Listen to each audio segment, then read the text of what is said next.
Lord, sana po pagalingin niyo na po yung asawa ko. Sana po maging okay na po siya. Pumayag siya na magpagamot.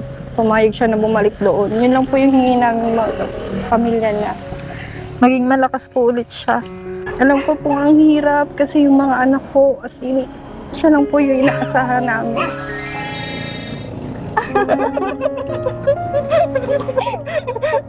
Napi-feel mo na spirit ng Christmas. Yung si Santa Claus biglang dumarating kahit sa kadili. Opo, sir. Kahit ang layo-layo pa, ramdam na ramdam ko, sir.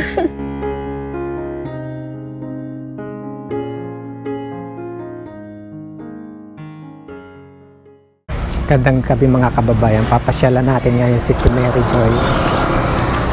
Nagpark tayo dito sa gasoline station.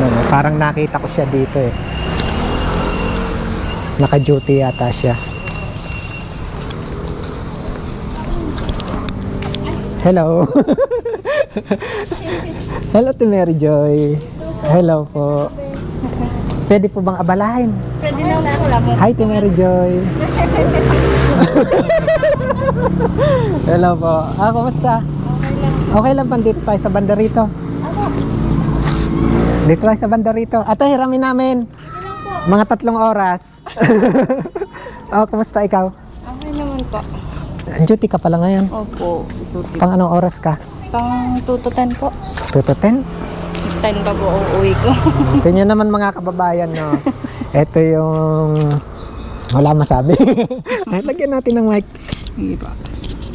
Ay, kumusta si Kuya Gilbert? Dali, okay naman po siya. Nabipilit pong magtrabaho. Magtatrabaho na lang daw muna siya. Sabi ko nga po, huwag muna. Kasi yung sa sugat po niya ay hindi po kasi okay. Pinipilit po namin bumalik. Pinakikiusapan po ng mga anak. Hindi Mga pa po kababayan, na, ito, si Mary Joy po ba yan? Si Mary Joy po yan. Okay lang yung mask, makita. Si Mary Joy talaga. Akala ko nagkakamali ako. Hindi po. Ano po kasi sa Pang kanila? anong oras ka? 2 to 10 po. Opo. Ito po siya. Isang ina at the same time. Ayan, talagang ginagawa niya lahat para sa family. Sinong tao sa bahay niya? Sila po, yung anak ko po. Tsaka po siya. Sa bahay. Sorry, speechless talaga. Kasi kahanga-hanga talaga mga kababayan. Sila po yung naiiwan doon pagka ano. Bali, sa hapon naman po, mas okay po sa akin yung duty ko ngayon kasi nasikasuko ko po sila sa umaga.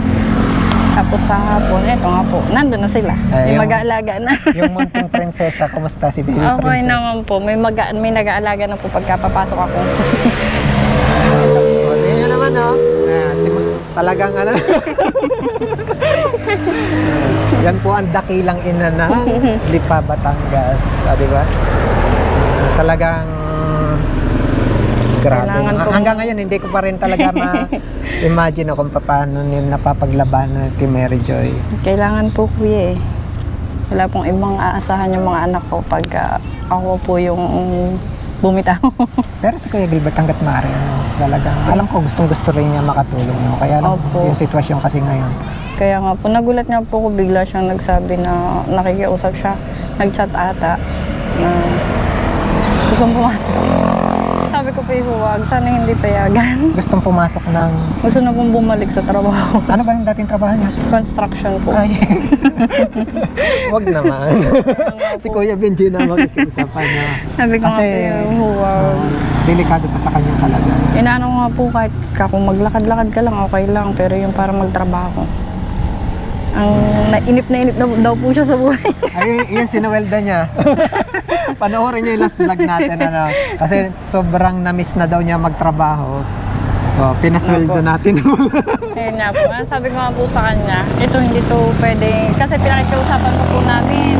Babalik po namin doon. Kasi gusto po namin masaid para po as in okay. Kasi kung hindi po masasaid, wala din pong silbi yung ipinaghihirap niya doon na inoperahan. Ganun din po. May tendency din pong lumala lalo pagka hindi po natanggal lahat. Kaya po yung itong nakaraan na binigay nyo, sabi ko wag pakikialaman kasi pambalik doon. Tsaka minsan talaga dasal lang. Kasi tulad ng lagi kong sinasabi sa'yo, dasal lang. Namimiss ko na nga yung dasal mo. Pwede pang magdasal ka ulit para sa amin. Pwede naman po. Sa bilang ng 3, close your eyes. Tapos gusto kong marinig ang dasal. 1, 2, 3. Lord, sana po pagalingin niyo na po yung asawa ko. Sana po maging okay na po siya. Pumayag siya na magpagamot. Pumayag siya na bumalik doon. Yun lang po yung hingi ng pamilya niya. Maging malakas po ulit siya.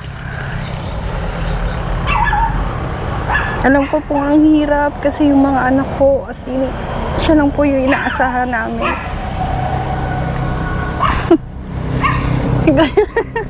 Sa bilang uli ng 3. 1, 2, 3.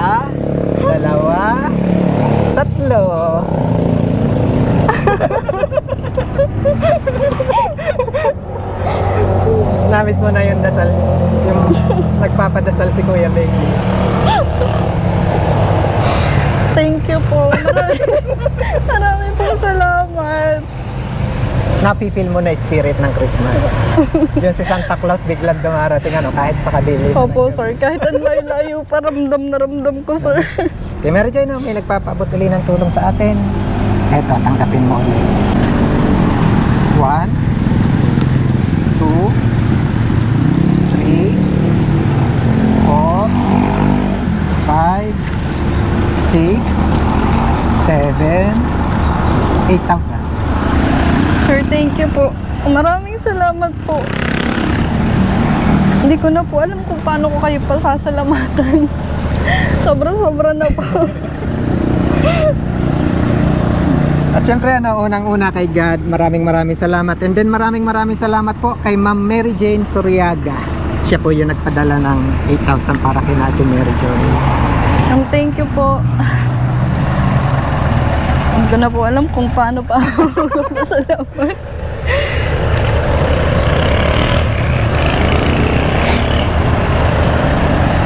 Napakalaking tulong niya na po sa amin. Sobra po. Patuloy lang dasal pa rin. Kasi alam ko higit pa rin yung pangangailangan nyo. Sana patuloy merong ipuin lagi si God ng mga puso para sa inyo. Thank you po. Nakakagulit ba? Biglang sumusulpot kahit kadili man ang gawin. Again mga kababayan, maraming po salamat. Again, para po mas marami tayong matulungan at mas matulungan natin si Ate Mary Joy. Again, please share this video.